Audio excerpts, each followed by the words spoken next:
شهر رمضان الذي أنزل فيه القرآن. به نام الله، حمد بر الله، درود و رحمت الله بر پیامبر، بر اهل خانواده اش و بر اصحاب و یاران او.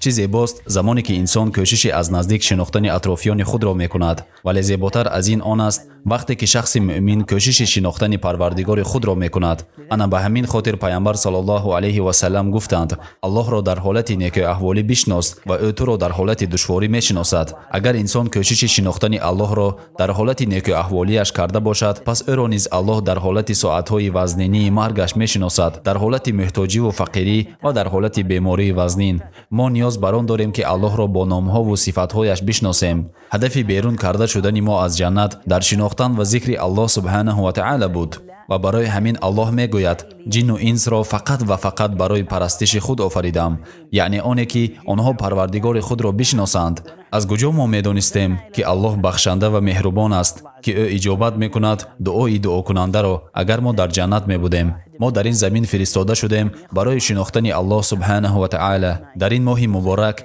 هر یکی ما بهترین فرصت تنها ماندن با الله را داریم برای شناخت او و نامها و صفاتهایش، دیدن قدرت الله را در این جهان، ستاره ها و هر چی را که الله آفریده است. در همه اینها ما بزرگی پروردگار خود را میبینیم. من از الله طلب آن را دارم که او ما و شما را از جمله کسانی گرداند که پروردگارشان را میشناسند. بگذار الله عملهای نیک ما و شما را قبول کرده باشد.